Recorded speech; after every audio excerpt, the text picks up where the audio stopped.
আসসালামু আলাইকুম। আজকে আমি মাত্র ২টি উপকরণ দিয়ে মজার একটা ডেজার্ট তৈরি করে দেখাবো। এই ডেজার্টটি খেতে অসম্ভব মজার হবে আর খুবই কম সময়ে যে কেউ ঝটপট তৈরি করে খেতে পারবেন। তাহলে চলুন দেখে নিই।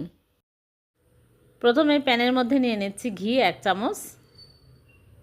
ঘি যখন মেল্ট হয়ে যাবে তখন এর মধ্যে দিয়ে দিচ্ছি বাদাম কুচি। এখানে কাঠবাদাম, কাজু বাদাম কুচি করে নিয়েছি, দিয়ে ঘিয়ের মধ্যে কিছুক্ষণ ভেজে নেব। তারপরে দিয়ে দিচ্ছি সিমাই। এখানে লাল লম্বা সিমাই নিয়েছি ১ প্যাকেটের অর্ধেক। ২০০ গ্রাম সিমাই আছে, তার অর্ধেক নিয়েছি, ১০০ গ্রাম গুঁড়া করে নিয়েছি, দিয়ে হালকা আঁচে নেড়েচেড়ে ভেজে নেব। অনেকটাই কালার চেঞ্জ হয়ে আসছে। এই অবস্থায় এখন চুলা থেকে নামিয়ে নিতে হবে। এখন আমি চুলা থেকে নামিয়ে নিচ্ছি। ভাজা হয়ে গেছে। ভালো করে ভেজে নিলে কাঁচা গন্ধ থাকে না। এখন আমি এর মধ্যে দিয়ে দিচ্ছি কনডেন্স মিল্ক। এখানে পরিমাণ মতো দিতে হবে, যেহেতু ক্রিম দিব, ক্রিমি মিষ্টি থাকে, এর জন্য কম দিয়ে দিলাম, কম দিতে হবে। এখন আমি লিকুইড দুধ 1/3 কাপ দিয়ে দিচ্ছি, জাল করে ঠান্ডা করে দিয়ে দিলাম। এখন নেড়ে চেড়ে চুলা অফ করে ঢেকে রেখে দিব 5 মিনিট। 5 মিনিটে একদম শুকনো শুকনো হয়ে যাবে আর ঝরঝরে হয়ে যাবে। 5 মিনিট পর ফিরে আসলাম। সেমাই এরকম ঝরঝরে হতে হবে। দলা দলা হলে কিন্তু হবে না, আবার বেশি সিদ্ধ করে গলিয়ে ফেললেও হবে না, ভালো হবে না খেতে। এই রকম হতে হবে, একদম ঝরঝরা হয়েছে। এখন চুলা থেকে নামিয়ে নিচ্ছি। চুলা থেকে নামিয়ে এক সাইডে রেখে দিলাম। এদিকে একটা বোলের মধ্যে নিয়ে নিচ্ছি ক্রিম। এখানে 1 কাপ ভিভো ক্রিম নিয়ে নিচ্ছি, ডিপ ফ্রিজে রেখেছিলাম। তারপরে ইলেকট্রিক বিটার দিয়ে বিট করে নিচ্ছি। প্রথমে দুয়ে দিয়ে আমি 3 মিনিট বিট করে নিব। 3 মিনিট পর এখানে আমি চিনি নিয়েছি, চিনি ব্লেন্ডারে গুঁড়া করে নিয়েছি, 2 টেবিল চামচ দিয়ে দিচ্ছি। চিনি স্বাদ অনুযায়ী অ্যাড করতে হবে। তারপরে আরও টেস্টি করার জন্য দিয়ে দিচ্ছি গুঁড়া দুধ 2 টেবিল চামচ। গুঁড়া দুধ দিলে আরও টেস্টি হবে, খেতে ভালো লাগবে। হাতের কাছে থাকলে দিবেন, না থাকলে না দিলে কোনো সমস্যা নেই। এখন আমি হাই স্পিডে দিয়ে 3 মিনিট বিট করে নেব। মোট 6 মিনিট বিট করে নেব। এই ক্রিম দিয়ে কিন্তু আপনারা কেক ডেকোরেশনও করতে পারবেন, উপরকুল্লো পড়ছে না।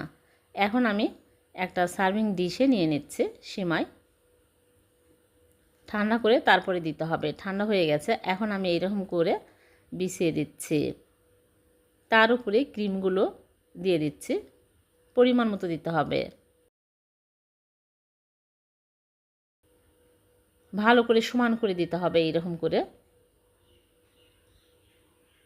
তারপরে উপর দিয়ে আবারও সেমাই দিয়ে দিচ্ছি, 2 লেয়ার করে দিচ্ছি। সেমাই বেশি দিলে খেতেও ভালো লাগবে। এখন আমি উপর দিয়ে আবারও ক্রিম দিয়ে দিচ্ছি। 1 কাপ ক্রিম সবগুলো দিয়ে আমি ভালো করে সমান করে দিচ্ছি।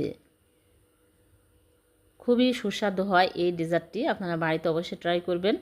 উপর দিয়ে সেমাইয়ের গোড়াগুলো এইরকম করে ডিজাইন করে দিয়ে দিচ্ছি, তাহলে দেখতে আকর্ষণীয় হবে, খেতেও অনেক মজার।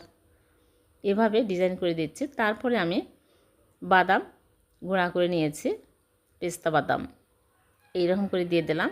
আর চেরি ফল কেটে নিয়েছি ছোটো ছোটো টুকরো করে, এইরকম করে দিয়ে ডিজাইন করে নিলাম। এখন আমি নর্মাল ফ্রিজে রেখে দেব। ঠান্ডা হয়ে যখন ভালোভাবে সেট হবে তখন আমি বের করে কেটে দেখাচ্ছি। বের করে নিয়ে আসলাম। অনেক টেস্টি আর দেখতে অনেক লোভনীয় হয়েছে। এভাবে বাচ্চাদেরকে বানিয়ে দিবেন, বাচ্চারা অনেক পছন্দ করবে। বাচ্চা ছোট বড় সবাই অনেক মজা করে খাবে।